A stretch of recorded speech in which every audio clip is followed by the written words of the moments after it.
Hello दोस्तों, मैं हूं एक और स्वागत है आपका एक्वागिरी में। और आज के वीडियो में मैं बात करूंगा सीड्स के बारे में। कोई भी प्लांट लीजिए आप, चाहे कोई भी ट्री लीजिए, तो उन सब में एक चीज़ देखिएगा कि उन सब का जो ग्रोथ होता है वो सीड के द्वारा होता है, जिसको हम लोग बीज कहते हैं। तो सीड्स क्या होते हैं, बीज क्या होते हैं, मेरा एक भाई है जो कि ICAR जो इंडियन एग्रीकल्चरल रिसर्च इंस्टीट्यूट है, उसने नया वो मतलब ज्वाइन किया है एज अ स्टूडेंट। और उसने मेरे से पूछा, मेरा वन ऑफ द फॉलोअर्स है, उसने मेरे से पूछा कि सर सीड्स के बारे में आप अच्छे से एक्सप्लेन कर सकते हैं क्या कि सीड क्या होता है। तो मैं पूछा तो साइंटिस्ट बनने गया वहाँ पे, तो तेरे को तो पहले से पता होगा, अच्छे से पता होगा कि सीड क्या होता है। बोलता नहीं सर, आप एक्सप्लेन बहुत अच्छा से करते हो, आप मेरे को बता दो कि सीड क्या होता है। मैं टीचर से पूछता हूँ, तो आप जानती हो टीचर्स कैसे होते हैं, बहुत बिजी होते हैं, तो क्या आप बता सकते हो मेरे को कि सीड क्या होता है। तो मैं बोला ठीक है, मैं बना दूँगा एक वीडियो। तो देखिए, मैं उस भाई के लिए वीडियो बना रहा हूँ और बताता हूँ आप लोगों को कि सीड क्या होता है। ये देखिए, एवोल्यूशन ऑफ प्लांट्स। कोई भी प्लांट, दो तरीके का एवोल्यूशन है। इकोसिस्टम है, एक है एनिमल्स का, एक है प्लांट्स का, ट्रीज़ का। तो इकोसिस्टम है। एक दोनों इकोसिस्टम ऑक्सीजन और CO2 पर डिपेंड करते हैं, मगर एक इकोसिस्टम जो है वो CO2 लेता है, ऑक्सीजन देता है। और एक इकोसिस्टम है वो ऑक्सीजन लेता है और CO2 देता है। और ये सर्कल ऑफ लाइफ चल रहा है, और इसी से हमारा सिस्टम जो है वो चल रहा है अर्थ का।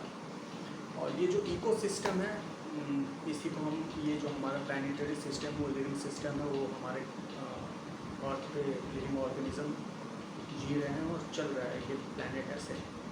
तो मैं आपको आज ट्री का सिस्टम बताऊंगा, सीड्स क्यों होते हैं और ट्रीज में सीड्स क्यों फॉर्म करते हैं। तो देखिए, अगर मान लीजिए, मैं एक एग्जांपल देता हूँ राइस का, मतलब चावल। तो अगर आप मान लीजिए कोई भी एक प्लांट है, तो ट्रीज, जैसा आप जानते हैं, ट्री से अगर वो प्लांट कीजिएगा तो एक छोटा सा ट्री उगेगा, उसमें से छोटा सा ट्री उगेगा। तो ऐसा होता क्यों है? तो देखिए, मान लीजिए मैं एक जवान लड़का हूँ, एक लड़का हूँ, और मैं चाहूँगा कि मेरा एक बच्चा हुआ। तो मैं क्या चाहूँगा, जैसे मेरा 5 कट्ठा खेत है, मैं खेती कर रहा हूँ। मान लीजिए मैं खेतिहर हूँ, मैं खेती कर रहा हूँ, मेरा 5 कट्ठा खेत है।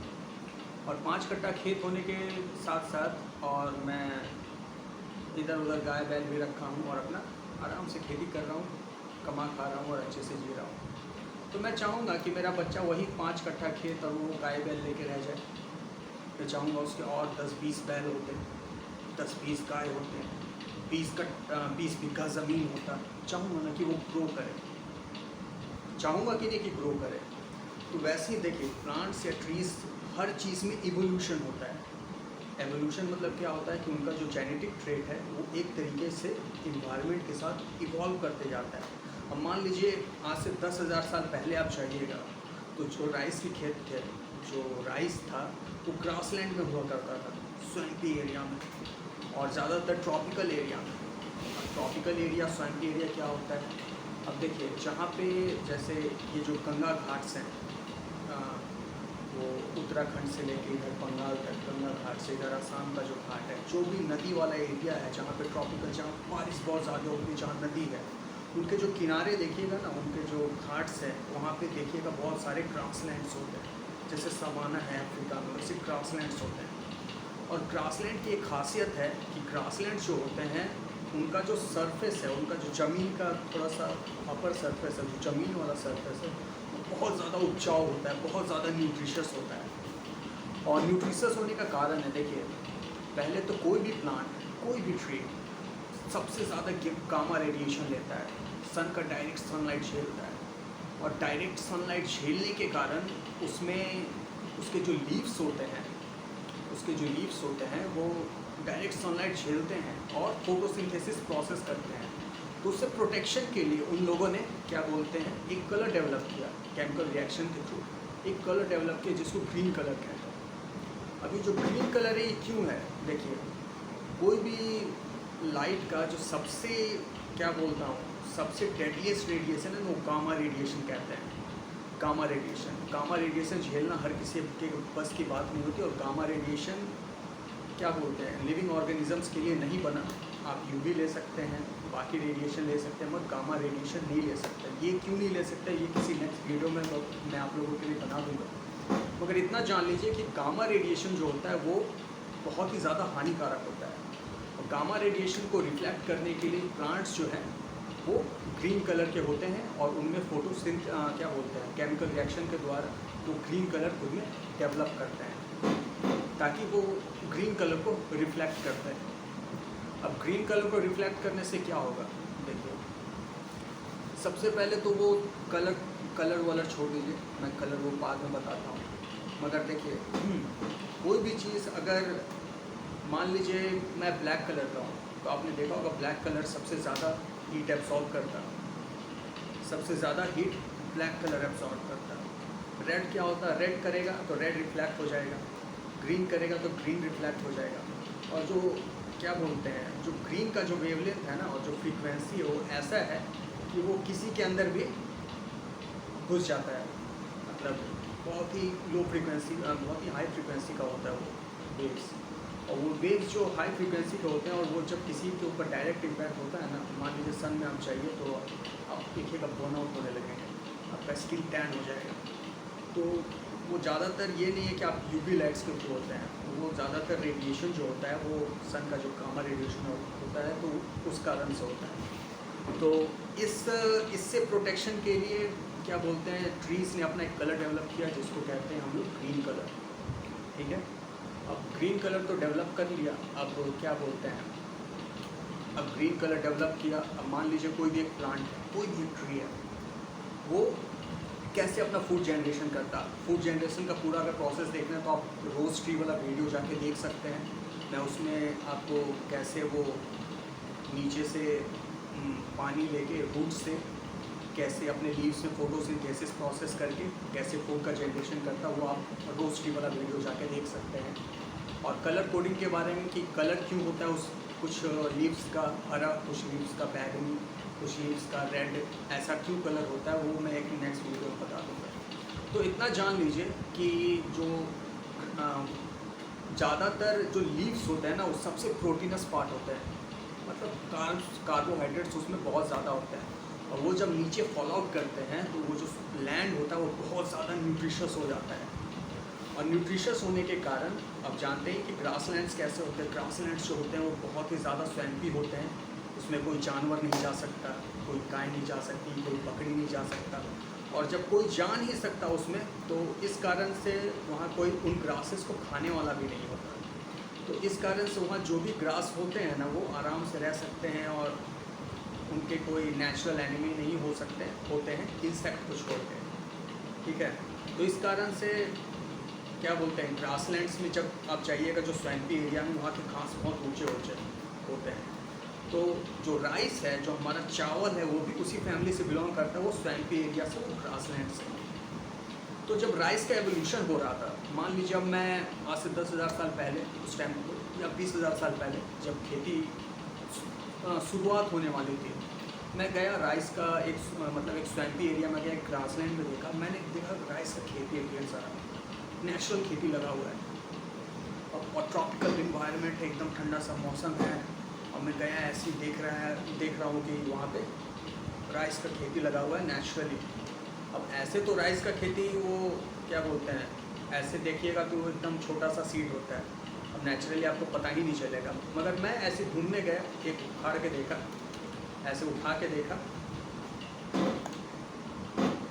ऐसे उठा के देखा और उसको थोड़ा सा टेस्ट करके देखा तो मीठा लग रहा, टेस्ट मस्त लग रहा, देखा तो टेस्ट मस्त लग रहा उसका। अब मैं सोचा कि यार इसको तो मतलब खाया जा सकता है। तो उस टाइम से वो उसे लेके आए और उसका राइस का खेती स्टार्ट कर दिया। मगर अगर नेचुरल फॉर्म में देखा जाए, कोई भी सीड क्या होता है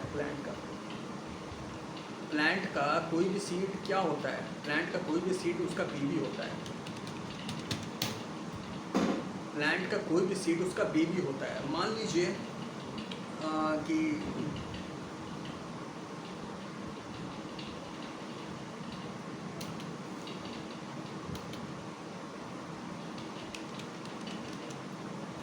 अब प्लांट का कोई भी सीड उसका बेबी होता है। मान लीजिए एक राइस का प्लांट है, ठीक है, एक राइस का प्लांट है, उसके सीड्स हैं।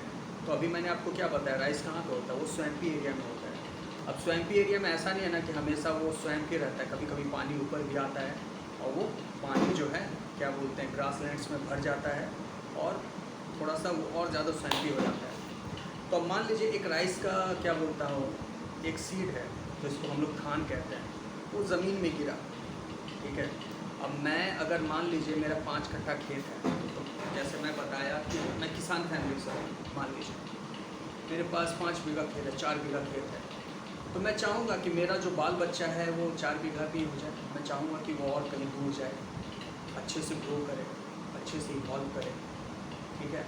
तो चाहूँगा कि नहीं कि अब मैं यहाँ हूँ तो मेरा पीढ़ी आगे बढ़े, और भी ज़्यादा फैले, और भी ज़्यादा लोग जाने मेरी पीढ़ी के बारे में, कहीं अच्छी जगह पे जाके बस।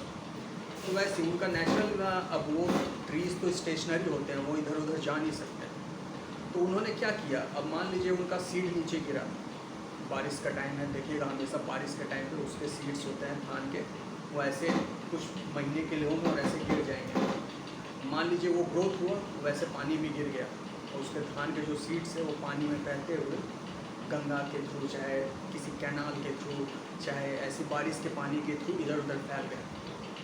अब उसके जो सीड्स होते हैं, जो छोटे छोटे सीड्स होते हैं, देखिए किसी भी सीड का एनाटॉमी होता है ना, कोई भी सीड हो, अब मान लीजिए तो उसमें ऐसा नहीं है ना, कोई भी सीड्स में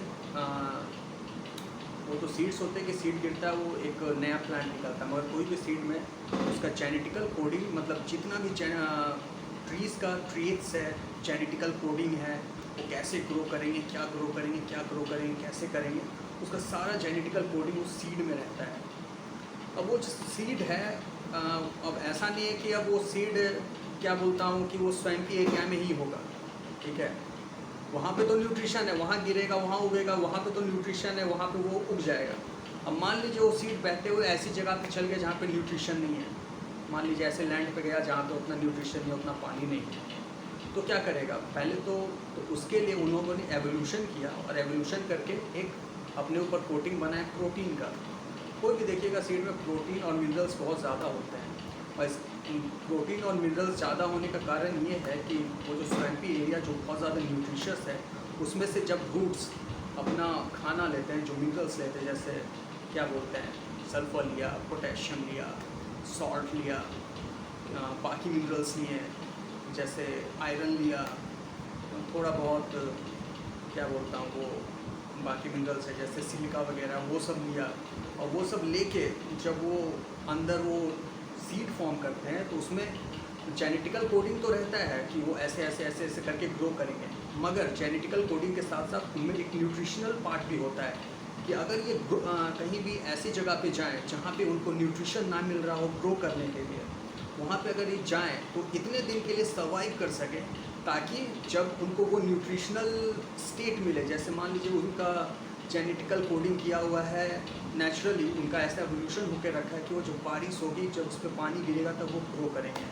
और जब लैंड स्वैम्प हो जाएगा तो मान लीजिए ऐसी जगह पे जाकर सीड पड़ा हुआ है जहाँ पे लैंड स्वैम्प है, और वहाँ पे गया सीड और उसको बारिश हुई, उस लैंड को पानी उस सीड को पानी मिला, और वो क्या बोलते हैं धीरे धीरे बड किया।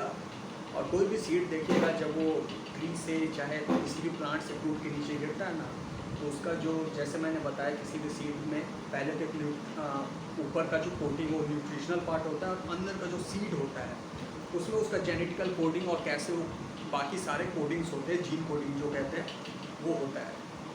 और वो अब वो तो मान लीजिए वो बहते हुए वहाँ पे चला गया, ठीक है, वो नीचे गिरा, अब वो कैसे ग्रो करेगा, मतलब अभी जो मैंने बताया कि जो जेनेटिकल कोडिंग होता है सारा कोडिंग उसमें होता है, अब वो कैसे ग्रो करेगा। अब बारिश हुई, पानी उस पर गिरा, अब उसके मान लीजिए कोई भी सीड नीचे गिरता है तो पहले डिकम्पोज करता है, तो पहले धीरे धीरे डिकम्पोज करेगा, फिर उसका अंदर का जो जेनेटिकल कोडिंग है वो बाहर आएगा, उस पर पानी गिरेगा, उसके साथ एक केमिकल रिएक्शन होगा, उसमें से एक बड फॉर्म करेगा, और धीरे धीरे उसमें से सबसे पहले नीचे रूट निकलते देखिएगा, वो रूट निकलेंगे, रूट ज़मीन के अंदर जाएंगे, धीरे धीरे न्यूट्रिशन से एब्जॉर्ब करना चालू करेंगे, न्यूट्रिशन एब्जॉर्ब करेंगे और उसके बाद इसमें से एक बड निकलेगा और धीरे धीरे वो न्यूट्रिशन एब्जॉर्ब करते करते करते छोटा सा ट्री फॉर्म करेगा। मान लीजिए जैसे मैंने धान का एग्जांपल दिया, राइस का एग्जांपल दिया, तो राइस का एक ट्री फॉर्म करेगा। अब राइस का ट्री फॉर्म किया तो अब उसका तो एवोल्यूशन प्रोसेस है। अब मान लीजिए वो जो ट्री जो जहाँ से वो राइस का प्लांट का वो जो सीड बह के आया, अब वो जो सीड है वो यहाँ से 10 किलोमीटर दूर था और इस जगह पे वो जो राइस का सीड है वो अराउंड, वहाँ पे टेम्परेचर था अराउंड 30 डिग्री सेल्सियस, पर यहाँ पे टेम्परेचर अराउंड 10 डिग्री सेल्सियस। तो दोनों का इन्वायरमेंटल स्टेट तो अलग है, तो वहाँ का एवोल्यूशन और यहाँ का एवोल्यूशन, दोनों का एवोल्यूशन प्रोसेस थोड़ा सा तो डिफरेंट होगा। तो अब यहाँ का जो एवोल्यूशन प्रोसेस है और वहाँ का जो एवोल्यूशन प्रोसेस है, दोनों का थोड़ा सा जेनेटिकल कोडिंग डिफरेंट हो जाएगा। मान लीजिए यहाँ पे उस इन्वायरमेंट में वो ग्रो कर रहा था, अब उसको इस इन्वायरमेंट में जाना है, ठीक है, तो अब वहाँ जाके तो वो ग्रो किया। अब वो जब ग्रो करेगा उसके जो सीड्स निकलेंगे ना, उस इन्वायरमेंट के हिसाब से ग्रो करके निकलेंगे, ठीक है। उसमें जो जेनेटिकल कोडिंग होंगे वो उस इन्वायरमेंट के हिसाब से होगा और वो थोड़ा सा और ज़्यादा क्या बोलते हैं, और ज़्यादा उस इन्वायरमेंट को झेलने की ताकत रहेगा। अब अगर बारिश कम हो तो इस इन्वायरमेंट में भी वो ग्रो कर सके, वो ऐसा उसमें जेनेटिकल कोडिंग होगा। अब मान लीजिए एक सीड है जो कि म्यांमार, मिज़ोरम, मेघालय, आसाम, इस एरिया में है जहाँ पर बारिश बहुत ज़्यादा होती है। जैसे राइस का आप खेती देखोगे, जो बासमती राइस होता है, जो सबसे बेस्ट राइस है और जिसमें से सबसे खूबसूरत स्मेल आती है बासमती राइस की। अगर आप बासमती राइस देखो तो सबसे बेस्ट स्मेल बासमती राइस की आती है। एक बार आप बासमती राइस अगर आप स्मेल ले लो ना, तो आप ज़िंदगी में दूसरा चावल खाओगे, इतनी ज़बरदस्त स्मेल आती है, लगता है जन्नत का खाना हमारे सामने रख दिया गया हो, समझ रहे हो ना। तो वो बासमती राइस ज़्यादातर उसी पहाड़ी एरियाओं में होता है। अब ऐसा नहीं है कि वो स्मेल करता है इस कारण से, देखिए कोई भी चीज़ स्मेल आता है, उसका अरोमा आता है, इस कारण से नहीं आता है ना कि उसको पोलिनेशन करना होता है। पोलिनेशन करना एक प्रोसेस है, मगर आप जानते हैं पहाड़ी एरिया जो होते हैं वो बहुत ज़्यादा इंसेक्ट्स होते हैं वहाँ पे, मच्छर होंगे, कीड़े मकोड़े होंगे, ये सब होंगे। और जब वो राइस वहाँ पे इवॉल्व कर रहा था, एवोल्यूशन उन लोगों का वहाँ पे हो रहा था, तो उस केस में उन लोगों ने एक अरोमा डेवलप किया। अरोमा मतलब एक फ्रेगरेंस डेवलप किया। और जानते हो कि कोई भी फ्लावर्स या कोई भी बर्ड मॉर्निंग में डेवलप करते हैं, मतलब मॉर्निंग में बर्ड आउट करते हैं, फ्लावर होते हैं।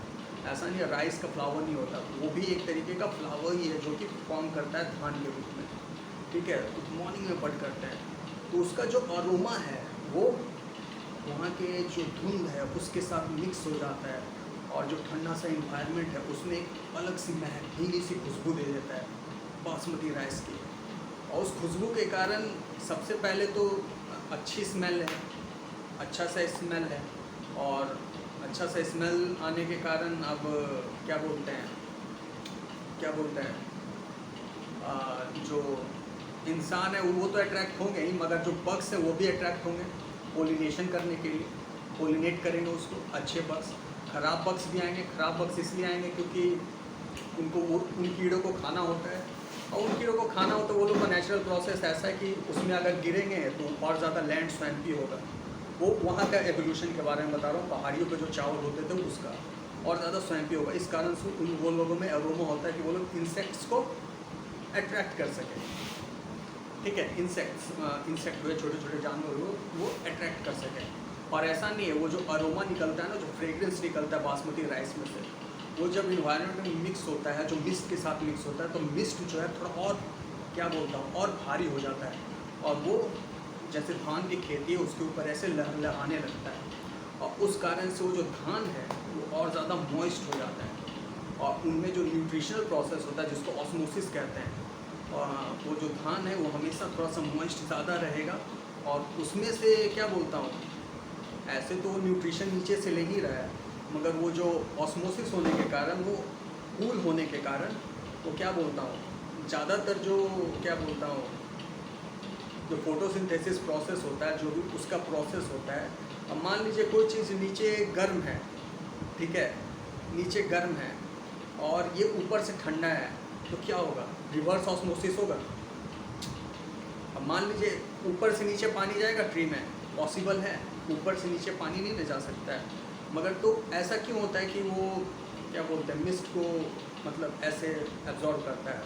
थोड़ा सा दिमाग लगाइए, मैं बताऊं। देखिए कोई भी अरोमा, कोई भी फ्रेगरेंस निकलता है ना, तो हर चीज़ में पोलेंस होते हैं, ऐसी कोई अरोमा नहीं निकलता। तो जो पोलेंस जो है उसके साथ मिक्स होकर जो धुंध नीचे आता है, उस धुंध में सबसे पहले तो इंसेक्ट फ्लाई नहीं कर सकेंगे, कोई भी इंसेक्ट उसमें फ्लाई नहीं कर सकेगा। तो जो खाने वाले पक्ष होते हैं जैसे कैटरपिलर्स वगैरह, वो धान की खेती को नुकसान नहीं कर सके। तो इन लोगों का नेचुरल एक तरीके का मैकेनिज़्म है खुद को प्रोटेक्ट करने का, ठीक है। तो यही था सीड्स। तो अगर यही आप अलग बाकी सीड्स के साथ भी देखें तो यही प्रोसेस होता है, बाकी सीड्स भी इसी तरीके के होते हैं। तो यही सीड के बारे में मैं बताना चाह रहा था कि सीड्स क्या होते हैं और धान का सीड ऐसा क्यों होता है। तो हो सके कि आप लोगों को ये वीडियो पसंद आया हो, और अगर आपको ये वीडियो पसंद आया तो प्लीज़ इस वीडियो को लाइक ज़रूर करके जाइएगा। और मैं और भी ऐसे वीडियो लाते रहता हूँ, इन्फॉर्मेटिव वीडियोस, तो प्लीज़ मेरे चैनल को सब्सक्राइब ज़रूर कर दीजिएगा। और अगर आपको ये जानना है कि ट्री क्या होते हैं और ट्री का ये जो फोटोसिंथेसिस प्रोसेस कैसे होता है और कैसे ट्रीज नीचे से क्या बोलते हैं ज़मीन में से मिनरल्स एब्सॉर्ब करके फोटोसिंथेसिस प्रोसेस करते हैं, तो आप जाके मेरा रोज़ ट्री वाला वीडियो बस चेकआउट कर सकते हैं, ठीक है। और हाँ, मेरा एक इंस्टाग्राम भी है जिसका लिंक मैं ऊपर डिस्क्रिप्शन बॉक्स में दे रहा हूँ। अगर आप डेस्कटॉप पे हैं तो ऊपर आप क्लिक करके वो लिंक पे जा सकते हैं, और नहीं तो अगर आप मोबाइल पे हैं तो नीचे आपको डेस्कटॉप पे क्या बोलता हूँ, नीचे डिस्क्रिप्शन बॉक्स में आपको वो लिंक मिल जाएगा। तो चलो दोस्तों, आज की वीडियो में बस इतना ही। अगर आपको ये वीडियो पसंद आया तो वीडियो को लाइक ज़रूर कर देना, और अगर आप मेरे चैनल पे नए हो तो जाते जाते चैनल को सब्सक्राइब ज़रूर कर देना। और जिस भाई ने मेरे से पूछा था कि सीड क्या होते हैं, राइस का सीड ऐसा क्यों होता है, उस भाई के लिए मैं ये वीडियो बना रहा हूँ। भाई मेरा ICAR से है, एग्रीकल्चरल इंस्टीट्यूट से, तो उसको बस उसको मेरी तरफ सिखाए। तो चलो दोस्तों, आज के वीडियो में बस इतना ही। Thank you.